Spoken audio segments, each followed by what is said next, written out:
helpful for you guys in the long run. So especially if you have any new officers that are maybe not here, this is information that you're going to want to get to them.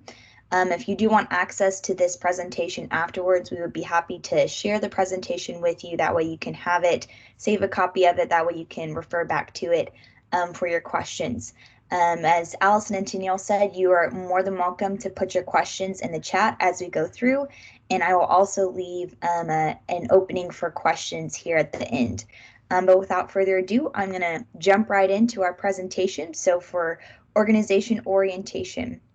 So first, we're going to go over some university policies.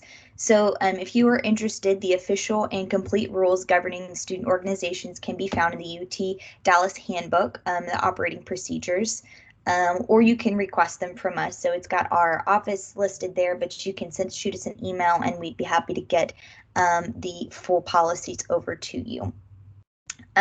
Registration requirements. So this is, we're going to be spending the most of our time talking about these things, but this is just a little bit of an overview. So in order to maintain registration status as an organization, you must re-register at the beginning of each long semester. So you do this by completing a registration renewal, transition form in presence. Information regarding the deadline will be communicated by email. So you're going to hear me say this a lot throughout this presentation. We communicate to you guys through email, which is why it's so important that you keep your presence updated. So we're actually in this registration renewal transition period right now, and we'll talk a little bit more about it as we go on. You will also complete a mandatory risk management training. In this training, 2 organization representatives will attend a risk management workshop, present to the organization general membership, and then turn in certification form for the attendance of all of your trained members. Next, you will also be able to complete a fiscal report in presence. This will be completed at the beginning of each semester, even if you did not spend or receive any money. And you will also send 1 representative to each scheduled SOC monthly meeting. Each individual can represent up to 2 organizations, and then you will also complete the mandatory EMS training for room schedulers. At least 2 organization representatives must attend the EMS workshop each semester. So you're also going to hear me say that some of these things are a little bit different right now with the COVID requirements and things that our school is still working through.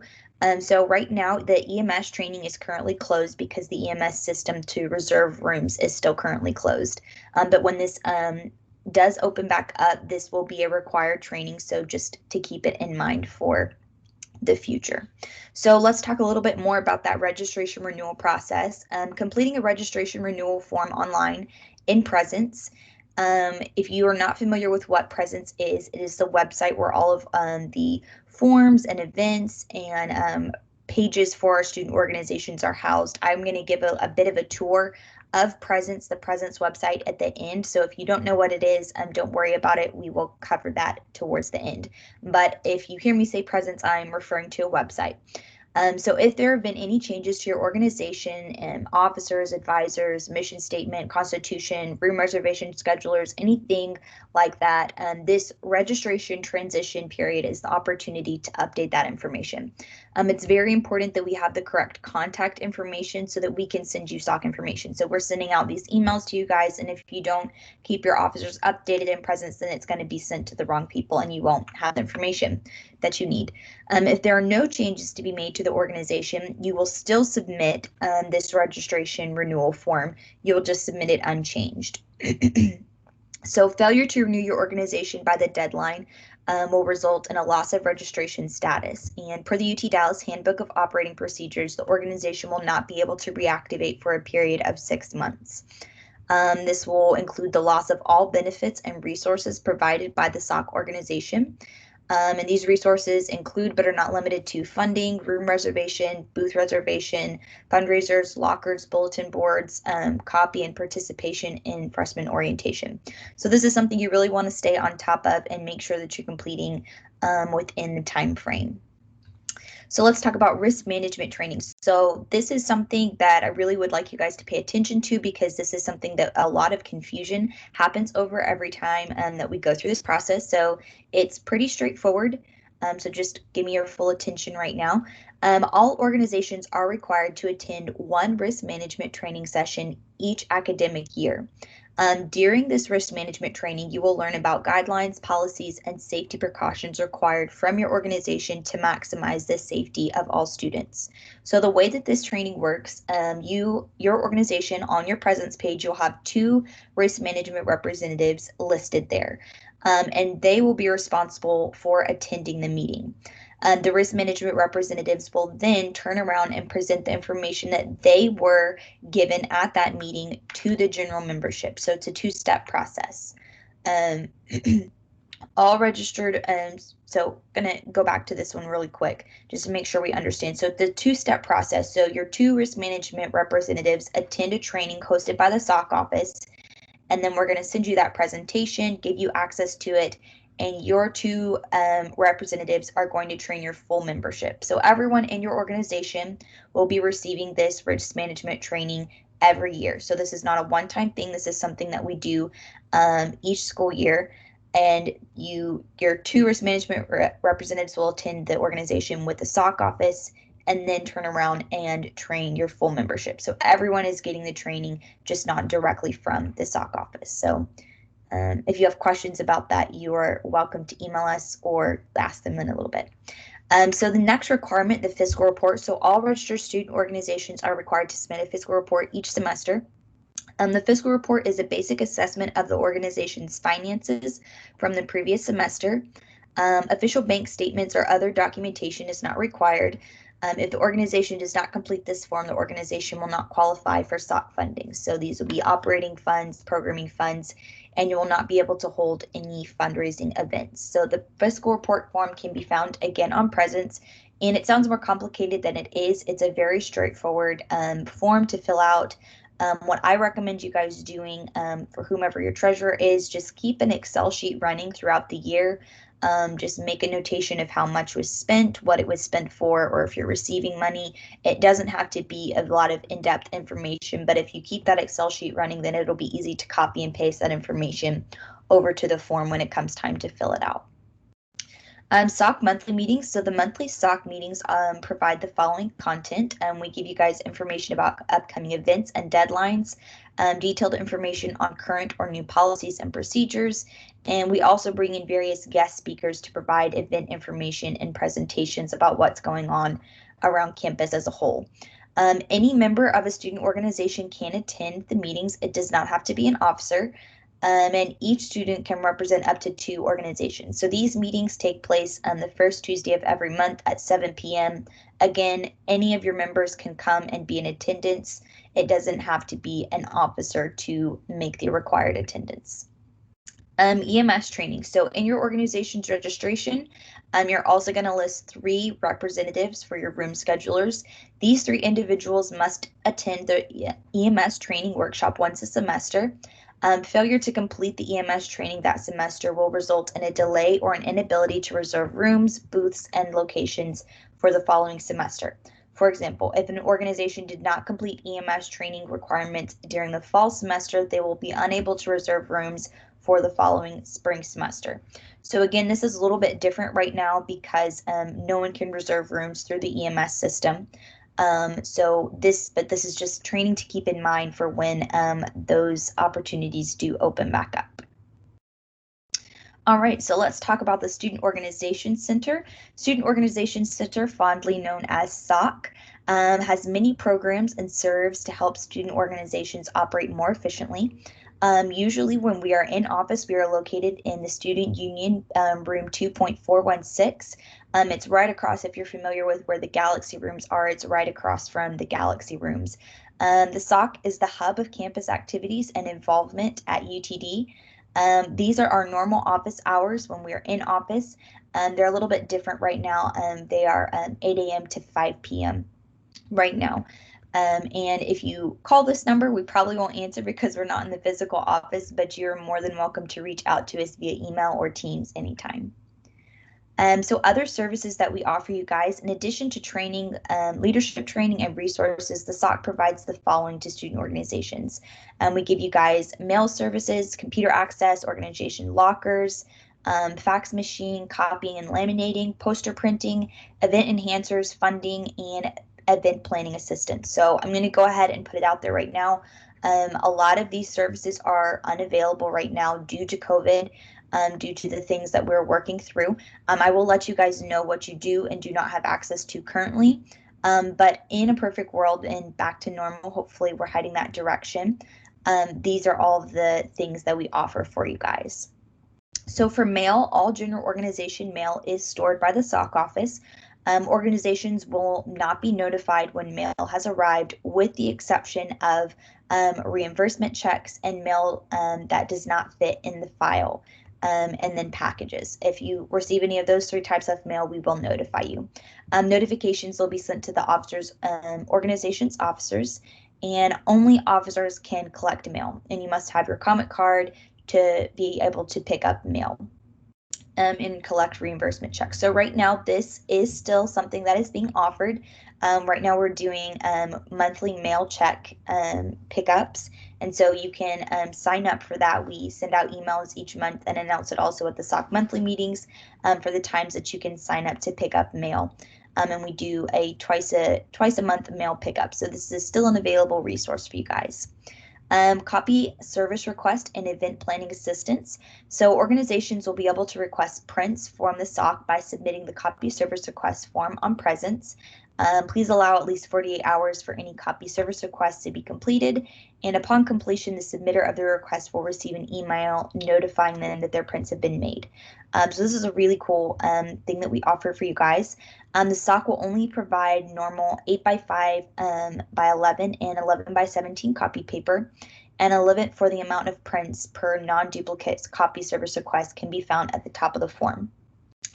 So this is something right now that is unavailable since the office is still closed, but it's a really great resource when we are doing in-person events. So this is something that you can request for each event that you're doing on campus. You've probably, if you've been on campus when it is in person at any time, you've seen the flyers up for the organization's different events.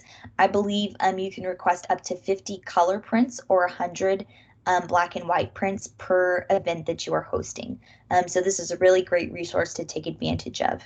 The SOC will also provide an organization with necessary resources and information and suggestions for event planning at any time. So we recommend that you give yourself 3 to 4 weeks or more to plan an event, and contact the SOC office to clear up any confusion on what resources are available during the early planning stages of your event. So this is obviously something that we still offer to you guys even in the virtual world. If you are planning a virtual event, we still recommend that you give yourself plenty of time to get it planned. And if you have questions, please reach out to us. We'd be more than happy to recommend platforms to use for a virtual event, or to recommend, if you have questions about anything, to get those answered for you. Lockers, bulletin boards, fax machines, and event enhancers. So lockers and bulletin boards are reserved for an entire academic year. Signups and renewals for lockers and bulletin boards happen at the end of the spring semester. They are a first come, first served basis, and for those organizations who have maintained good standing with the SOC. When we say maintain good standing, we mean that all those registration requirements that we talked about at the beginning, that you are up to date on those. The fax machine only faxes to local and area codes or toll-free numbers, and you can come to the visitor center to see that. Event enhancers. So these are really cool resources that we offer for you guys. They must be requested 5 business days in advance before the date of the event. They include, but are not limited to, clickers, snow cone machine, block rockers, tablecloths, tents, tables, chairs, and more. So all of these things right now that we just covered are limited due to the office not being open. But hopefully when we are able to get back to in-person events, these are still things that we will be able to offer to you guys. So just keep those things in mind. They're really great resources to take advantage of. The student organization and student coordinators. So I am one of the student coordinators here at the SOC office. So I'm going to tell you a little bit about what I get to do. So the student organization, student coordinators represent the body of student organizations. We oversee the communications of university-wide policies to student organization officers and monitor the allocation of fundings to registered student organizations. We encourage and promote student participation in university activities and promote growth and development of student organizations. We also participate in leadership development opportunities to you guys. So we are always available to meet one-on-one. We help maintain and promote presence usage, which is what I'll do at the end of this presentation. And we assist with planning leadership retreats and workshops. And we serve one-year terms. So I am coming to the close of my term right now, from June to May. This is a student worker position. So if this is something you're interested in, then maybe that's something you want to look into for next year. We also help manage the Student Organization Funding Advisory Board, formerly known as SOFAB, and we'll talk about that in just a second. So if you would like to contact myself, you can email me at eminchie@utdallas.edu. Again, that phone number is for an office phone that will just ring and we won't be able to answer it. But again, please feel free to reach out to me via email or Teams anytime. All right, so Student Organization Funding Advisory Board. So the SOFAB allocates money to registered student organizations that wish to host events on campus. The goal of the SOFAB is to review and approve funding for large-scale events that will foster community building, diversity, entertainment, personal and professional development, and education programs. The SOFAB normally meets weekly to review funding requests. The SOFAB, I think one of the really cool things about the SOFAB is it consists of 7 student members. So you have 5 voting students and then the 2 student coordinators that also sit as chairs to this board. And so it's not someone else in administration making the decisions about where the funding is going. It's students advocating for student organizations to get to make the decisions about where the funding goes to. So that's just a really cool perk that we offer for you guys. So again, they meet once a week to review programming fund requests. If a funds request is submitted after the SOFAB meets, the request will be reviewed at the next available meeting date. It's a volunteer position and they also co-sponsor the fundraiser. So let's go back to the meeting once a week. So let's say that the SOFAB meets on Wednesday and you submit a funding request on a Thursday. So it's not going to be reviewed for a whole nother week until that Wednesday because they only meet once a week, which is not such a big deal right now with the virtual world. But it's something to keep in mind if you are close to your event date and you're needing to get this funding request in. You want to make sure you know and you're putting it in plenty of time to get approved. Advisor relations. So let's talk about your advisors. The advisor's role is to act as a historian to provide continuity for the organization. They act as a mentor to the organization's members. They facilitate officer training and transition when new officers are elected or appointed. And they help with the organization to set goals and objectives. They keep the organization informed about university policies, procedures, and events, and they also will help resolve conflict among organization members.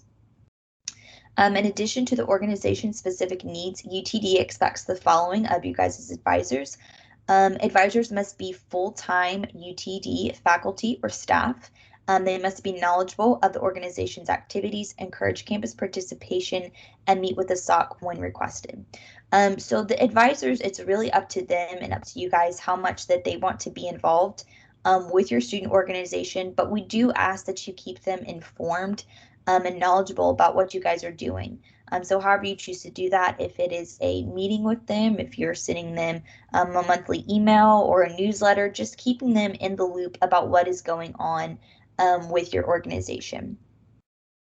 Some things that we offer for your advisors. We have a monthly advisor roundup. They also have access to the presence portal. We do an appreciation lunch for them and a mix and mingle in the fall for the kickoff, and then a holiday reception, and then also a refresher. So if your organization's advisors are not aware of these things, please feel free for them to allow them to contact us, and we will get them plugged into the resources that we offer for them as advisors. So let's talk about some campus event policies. So public performances, only registered student organizations, school or administrative office of the university may sponsor or present a public performance.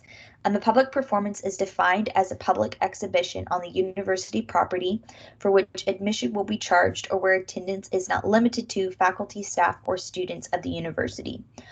Before an organization may advertise or present a public performance, a completed application for use of facilities form must be submitted to the student union reservations. So you can submit that form there at the reserve, utdallas.edu.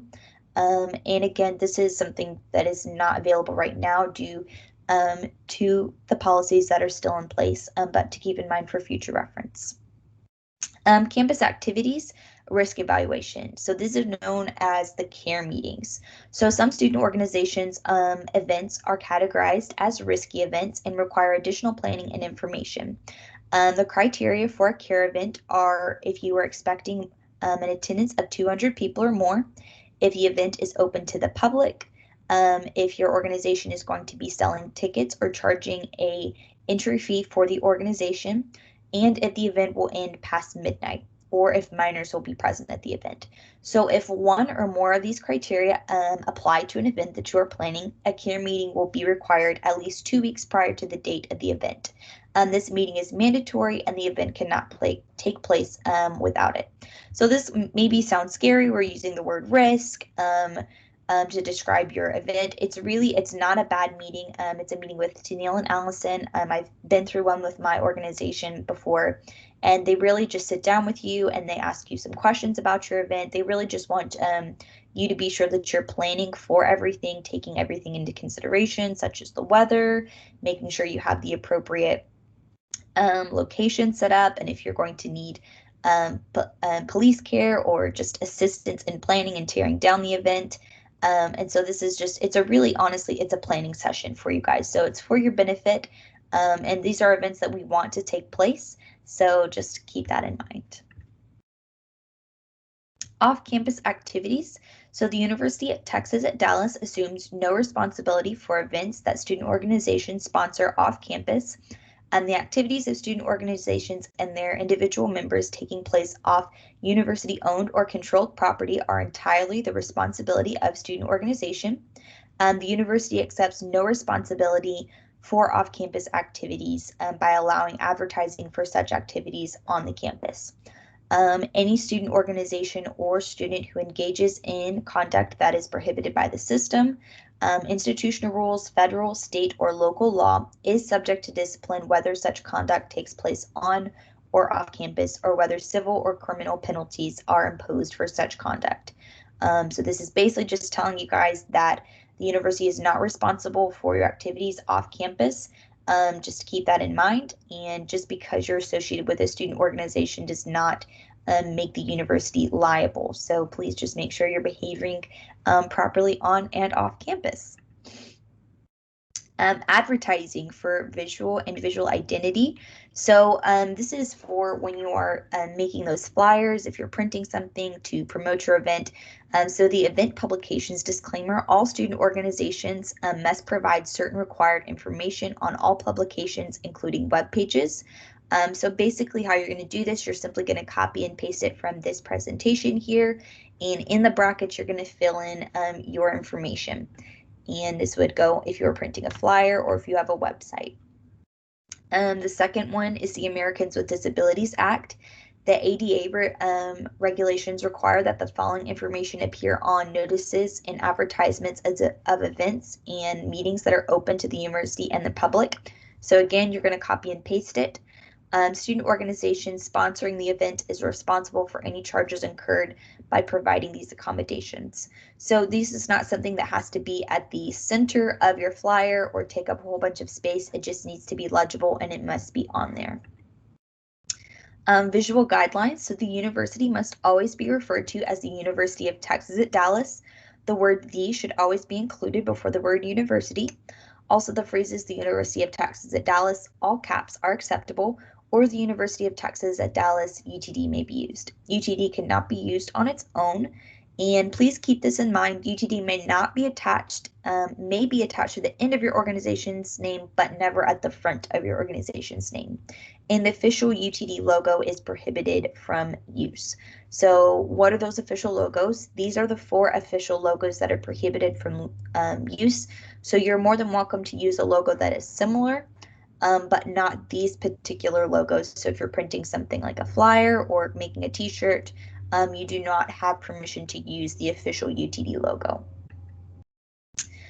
Petitions, handbills, and literature. The material must identify the name of the student organization distributing it. The material may not be distributed by hawking, shouting, or accosting individuals. The distribution of material at the event sponsored by another organization or university agency must be approved by the sponsoring agency. The material may not be obscene or incite, produce imminent lawless action, or be likely to invite people to produce such action. Student organization shall clean the area around which the material was distributed after distribution. Signs and flyers. So signs and flyers must include the name of your organization and the date, time, and location of the event that you are advertising for. Translations must accompany any signs written in languages other than English. Signs and flyers may be posted for no longer than 14 days to the event and must be removed by the person or organization posting them no later than 24 hours after the event. And then we also have here that all signs must be taken down 5 days after the event. Basically, we're just asking you guys, if you do post a flyer, if you'd go back and take the flyer down when the event is completed, that would really be helpful for us. And that way it makes rooms for other people's flyers so that everyone gets equal opportunity to advertise for their event. Student organizations may not post or carry a sign that promotes off-campus business organizations, agencies, or national associations or charitable groups. All publications must have the disclaimers, and those are what we just went over. So let's talk about a little bit more. This slide always makes me laugh because I know you guys are not going to do it, but simply so we can cover it. Please do not attach your flyers or signs to shrubs or plants. It can be attached to a tree only by a string around its trunk. Please do not paste it on brick, concrete, or a masonry structure, on a statue or a monument or a similar structure. Please don't put it on a fire hydrant. That's probably not a great way to advertise for your event, or on a curb or sidewalk. Please do not attach it to a window or any glass, concrete, or tile fixture. And please do not put it in a university building except on the designated bulletin boards. So there are designated bulletin boards for your signs all over the university. If you haven't been here, I can attest to the fact there's lots of places for you to post your flyers that would be more than acceptable. So just look for those particular bulletin boards and you'll be safe. Let's talk about SOC funding. I know this is a big question that many of you have. So it does look a little bit different right now. We do have access to funding that just opened recently, but I'm going to tell you about this funding and then I'll give you a little bit of a rundown of what is available right now. So eligibility: in order to be eligible to request funds from the SOC or SOFAB, an organization must meet the following criteria. And these are basically the criteria that we went over at the very beginning of the meeting, how to remain in good standing. So that you're registered in good standing, you've met all the requirements, all the required deadlines with the SOC. You will send at least one representative to the SOC monthly meeting. One representative will attend all the scheduled workshops, and a representative will sign in for a maximum of 2 organizations, and it will be reviewed each semester. You will also renew the organization registration by the set deadline, turn in the annual fiscal report, and complete all components of the risk management training by the set deadline. All right, so there are 2 types of funding that you can have access to. So there is operating funds, which are used for expenses necessary to maintain the organization throughout the year. And there are programming funds, which are used to host large-scale programs and events on campus that are open to the UT Dallas community. Keep in mind, it's not just for your specific organization, but it's open to the whole community. So let's talk about operating funds. Operating funds are used for expenses necessary to maintain the organization. They must be requested a minimum of 15 business days, Monday through Friday, in advance of the event using operating funds request on presence.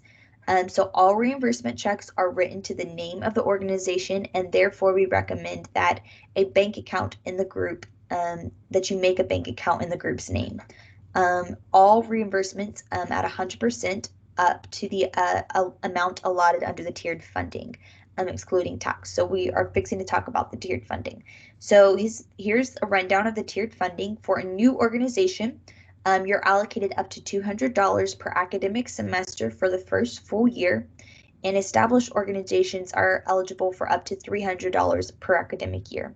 And then if you are a re-established organization, so if for whatever reason you lost your registration status, that will be, again, the $200 per academic year for the first full year. So some things that you could use your operating funds for: advertising, promoting, printing materials, and events used to recruit members, announce meetings and organizational activities, including but not limited to professionally made t-shirts, posters, and flyers. Things that we would not fund are homemade t-shirts or flyers. On-campus event charges, so if you have facility charges for your setup or breakdown, custodial charges, media services, police charges, those things would be funded. Things that would not be funded include the rental of non-UTD owned facilities, expenditures for permanent items that will become property of the organization, membership recognition, plaque certificates, non-monetary prizes, and recognition for organization members. So the things that would not be able to be funded for those types of prizes would be checks and gift cards. We do not fund checks or gift cards. So organizations may request funds for operating expenses that do not appear on this list, or if they are not prohibited, and a rationale is provided for the funding. So we're basically telling you guys, if it's not prohibited, why not ask about it? And again, we're not going to fund something that is related to fundraising. So if you're raising funds through a fundraiser, that wouldn't be funded.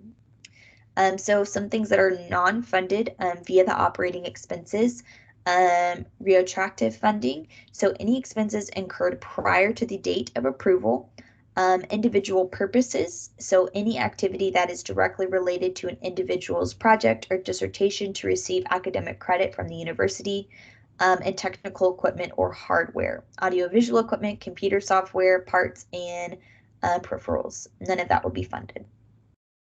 So let's talk about programming funds. And before we jump into programming funds, I'm going to go ahead and let you guys know operating funds are right now not currently available. So you don't have access to that $200 or $300 right now per academic semester, but programming funds are available. So we do have a request on Presence, which I will show you guys, where you can apply for programming funds. So keep that in mind. Programming funds are only available to organizations who are in good standing and registered with the Student Organization Center. Again, they must be requested a minimum of 15 business days in advance of the event using the programming funds form on Presence, and the programming funds can be used with CARE meetings.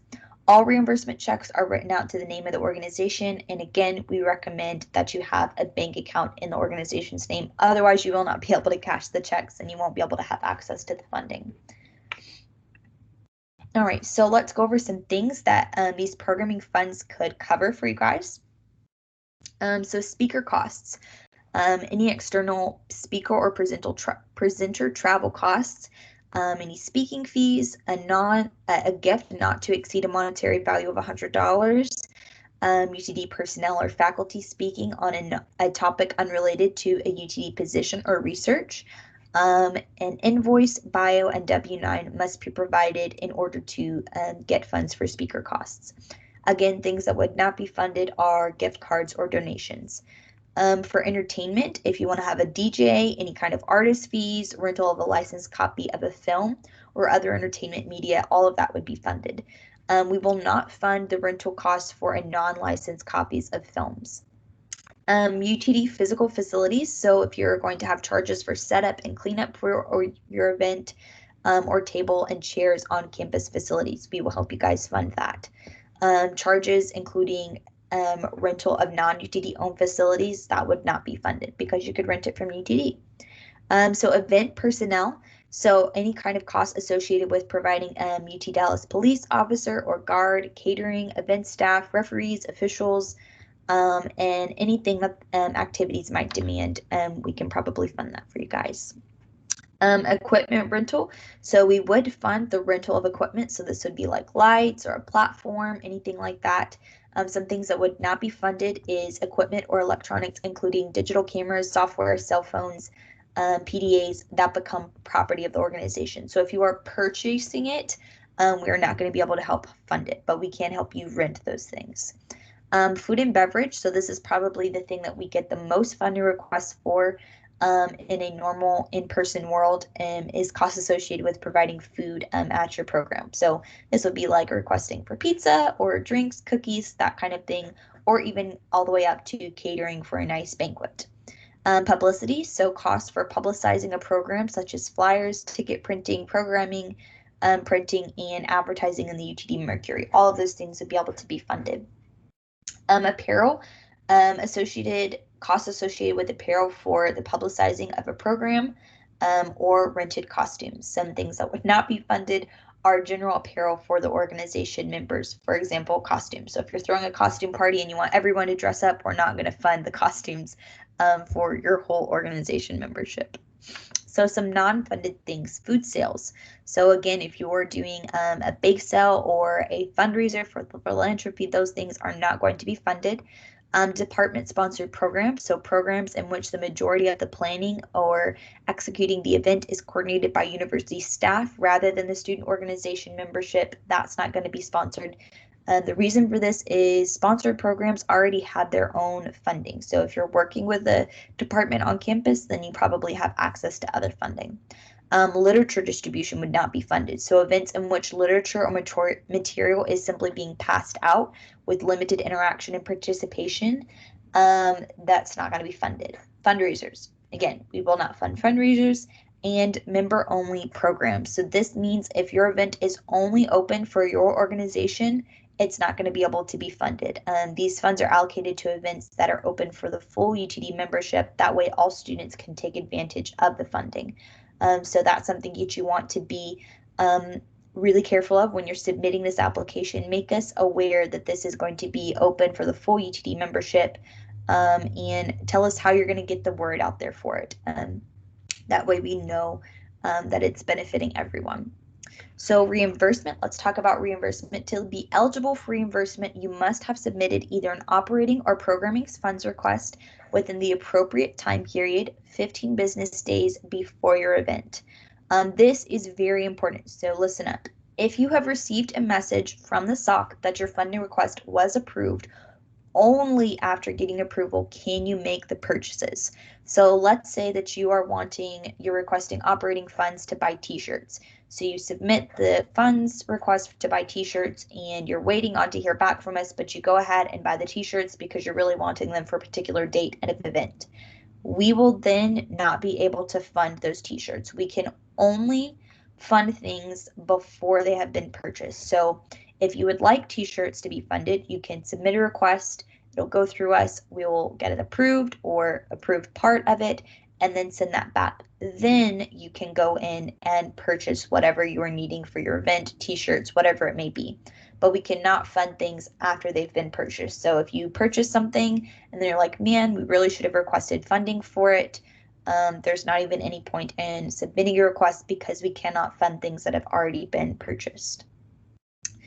Receipts. So after an event, collect all the original itemized receipts. The receipts must be itemized. So this might be something that you have to ask when you are purchasing things because they don't always itemize them. And you will turn in the receipts to the SOC office.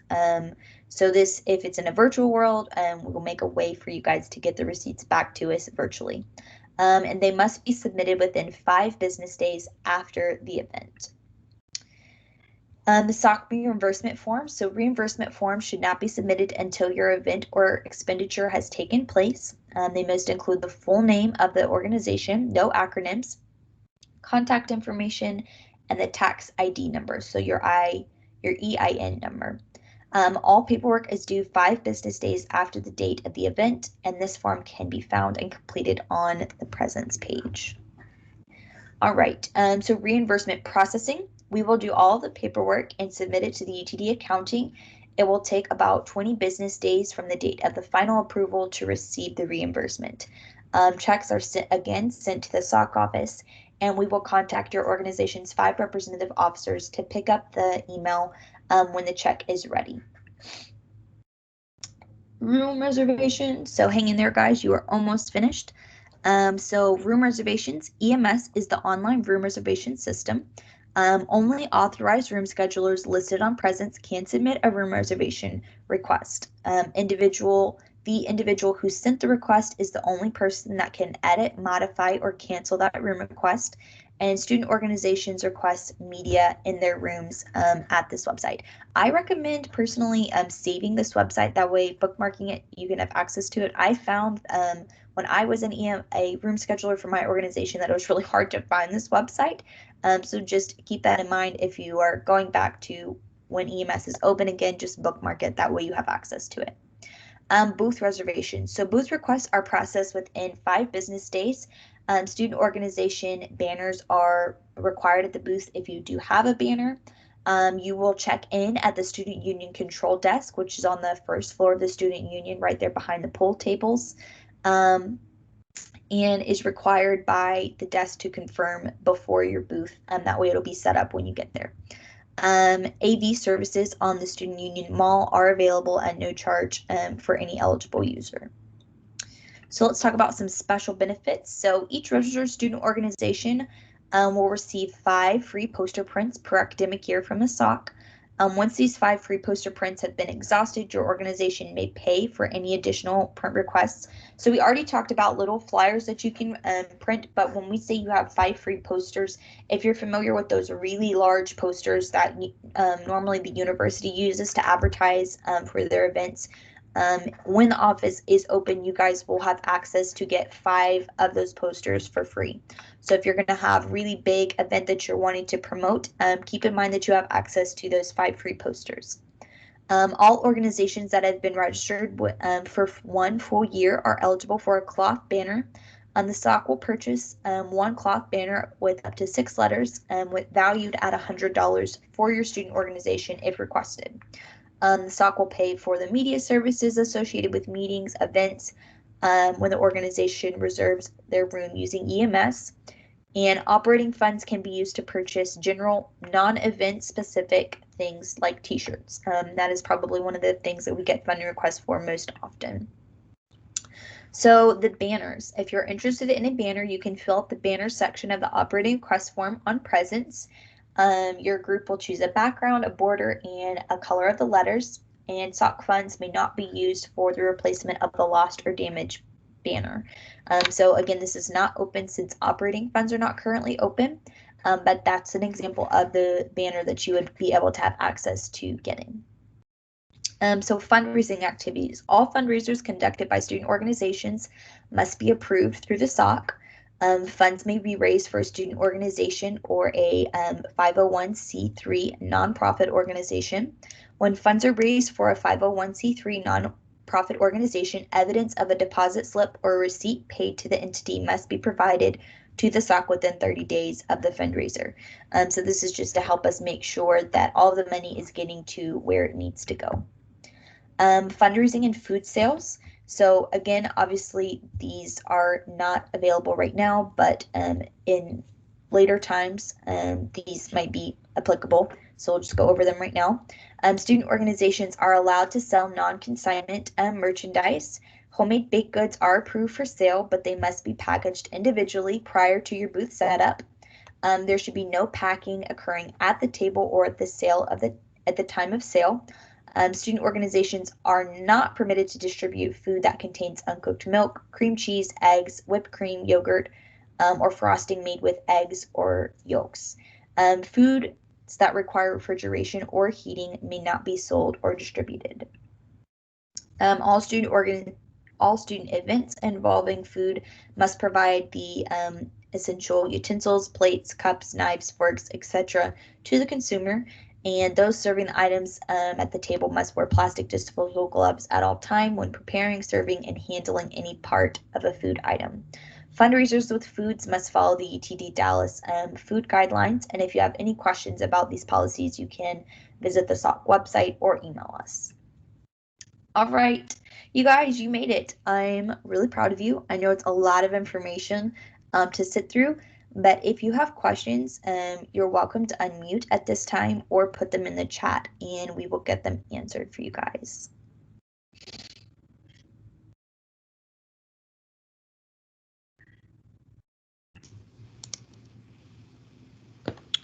Are there any additional questions that we can answer? Emily, thank you so much for taking everyone through that session. You did an awesome job. And if there's not any questions, I can go ahead and screen share for the presence run through, and that'll take just a few minutes.